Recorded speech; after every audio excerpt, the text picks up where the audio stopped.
สู้ชีวิตดันสู้กับพี่น้องเอ้ยในแต่ละมื้อแต่ละวัน ตื่นเช้ามาตื่นตั้งแต่7 โมงเช้าจนว่าฮอดปานนี้ยังบ่ได้นอนปานนี้ตื่นแต่7 โมงเช้าแล้วก็ปลุกลูกมากินอาหารส่งอาหารเช้าแล้ว8 โมงครึ่ง8 โมงครึ่งอันปู่ก็มารับลูกชายเพราะว่าเตรียมสิไปโรงเรียนธรรมดาค่อยก็ต้องไปส่งแต่ว่ามื้อนี้ค่อยก็บ่ได้ไปส่งเนาะพี่น้องเพราะว่าหยังเพราะว่าอันค่อยเปลี่ยนงานไปเข้างานกะเช้าปู่ก็เลยรับหน้าที่แทนไปส่งลูกชายแล้วตอนนี้ก็เป็นเวลา3 ทุ่มแล้วพี่น้อง3 ทุ่มพากันเล่นของเล่นแล้วก็อาบน้ำแล้วเรียบร้อยทั้งค่อยแล้วก็ทั้งลูกชายพุ่นเบิ่งสภาพลูกชายมาสอนแม่ว่าให้เฮ็ดแบบนี้ส่วนจีนอนก่อนนอนนี่นางบอกว่าให้มาจัดเรียงของอันเล่นนางนี่ก็ให้มันเรียบร้อยให้มันสะอาดงามตาให้มันงามก่อนจังจีนอนว่าซั่นพี่น้องเอ้ยในแต่ละมื้อแต่ละวันทั้งเฮ็ดงานเวียกบ้านงานนอกบ้านทั้งลูกทั้งจักอีหยังโตอีหยังจิตปาถะแต่ละมื้อแต่ละวันพี่น้องเอ้ย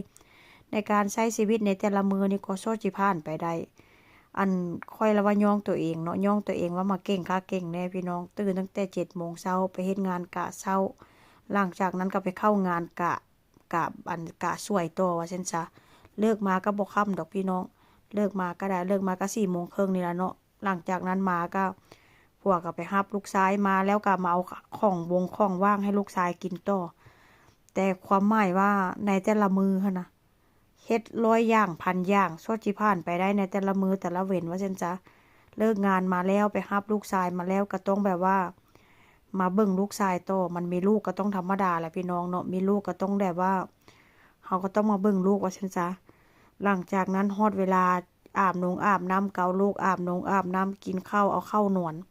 ชีวิตหมุนเวียนไปแบบนี้ไปเรื่อยๆพี่น้องชีวิตเมียฝรั่งนี่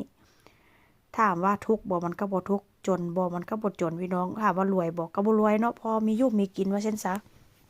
แต่ว่าข้อยนี่ก็บ่มักอยู่ละบ่มักอยู่แบบว่าอยู่บ้านซื่อๆหั่นน่ะพี่น้องอยู่บ้านซื่อๆบ่ได้เงินเด้เฮ็ดเพจหันบ่ลงคลิปหันบ่มีคนเบิ่งมันก็บ่ได้เงินพี่น้องแต่ว่าไปเฮ็ดงานนี้ได้แน่ๆชัวร์ๆตื่นเช้ามานี่ออกไป4-5 ชั่วโมงนี่ได้แล้วเห็นเงินแล้วพี่น้องแต่ละเดือนก็มีเงินเข้าว่าซั่นซะมันเมื่อยอยู่แต่ว่ามันก็มีความสุขในการที่แบบว่าเราได้ไปเฮ็ดเราได้ไปออกพบปะสร้างสรรค์ผู้คนได้เว้าหั่นเว้านี่ได้ไปพบปะผู้คนแล้วก็ภาษามันก็เริ่มพัฒนาเนาะอันหนึ่งอันสองมาก็